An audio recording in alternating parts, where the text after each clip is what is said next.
Alright, so we are moving quite a bit now. I've turned off the rotation, I hope, but the little duck here is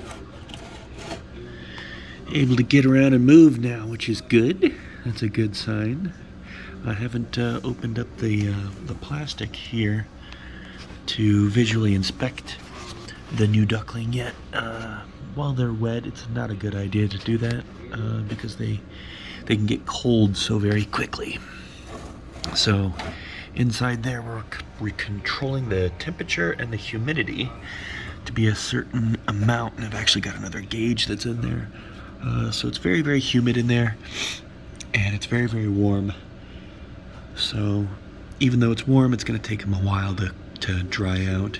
But once this little duckling does, it will be so fluffy and so cute.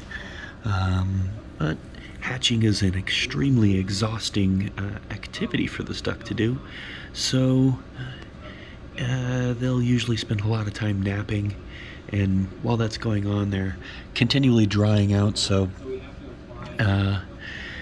we have to leave them in there until that happens. And generally what you want to do at the last 3 days of any egg hatching is not to move them and not to open it up.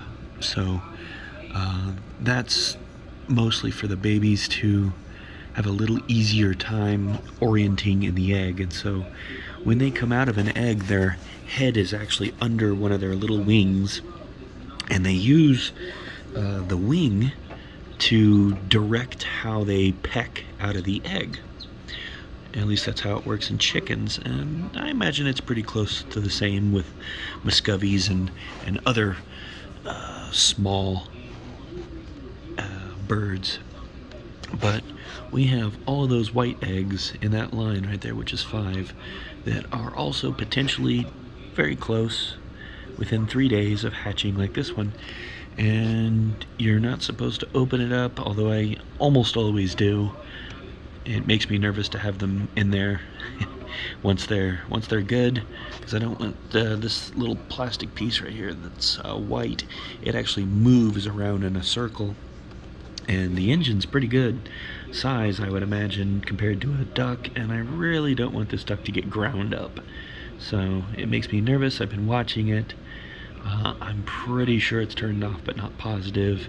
And this is my only Muscovy baby this year, so I'm helicopter parenting, I guess. So these other eggs, I should probably visually inspect them. I actually don't know what it looks like when a duckling is hatching, because I've never seen it. I've seen this, and I've seen, the ducks that they send me through the mail, which is how we got all of our ducks except for Darkwing Duck. He was purchased from a farm, at least as far as Muscovies are concerned.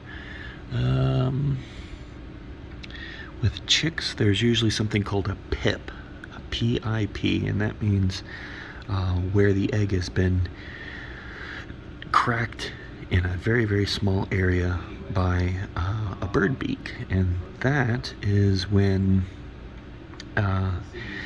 they've made their very first attempt to get out of the egg, and they have to do that fairly quickly once they're ready, because the oxygen that they get has to diffuse through an egg shell, which is fine if you're a developing cluster of cells at day 3. That's more oxygen than you need. But towards the end, they have to utilize the air sac. I mean, they're trapped in there, and it's probably pretty bad for them as far as respiration. But so they usually pip, and then that pip might be there for days while they get the energy and rotate into position, and they push off with their little bitty legs, and they start breaking that shell. And you can see on the shell that we actually have here, right there, they go in a circle, and they try to completely circumnavigate the egg, rotating inside there and pushing until they've broke the egg open enough that they can push off with their little feet and crack the egg open and tumble out like this little duck did today.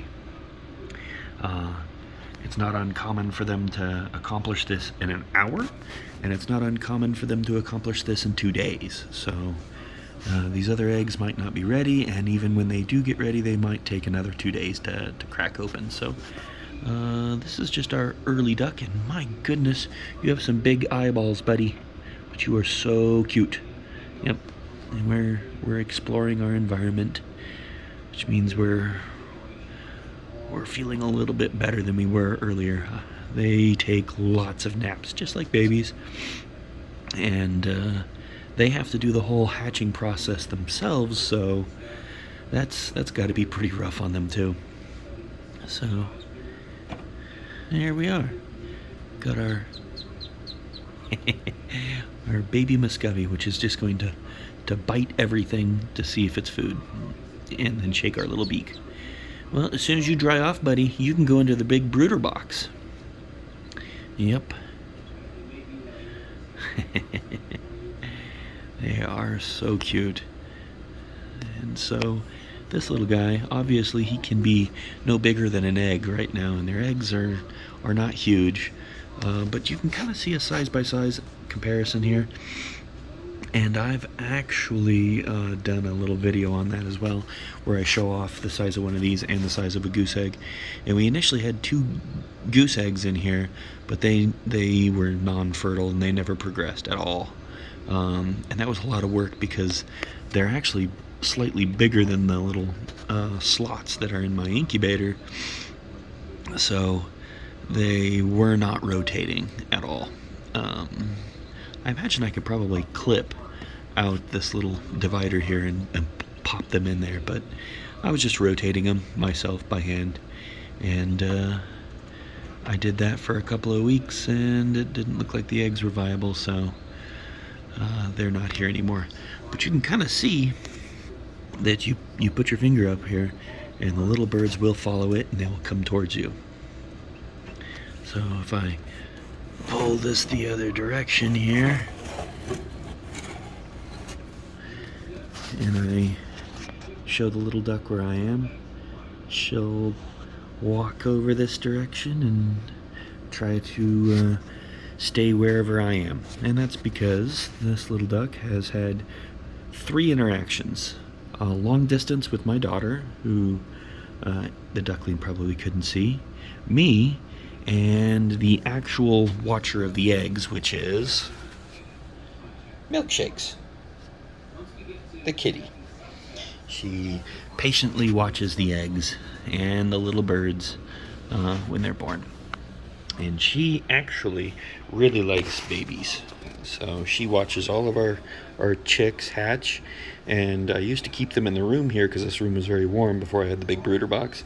And she would watch them run around. And she's very good with babies, aren't you? Yep. We do attack and kill bugs, but not baby chicks. We watch them. We're such a good kitty. Aren't you? Yes, you are. You're the best kitty.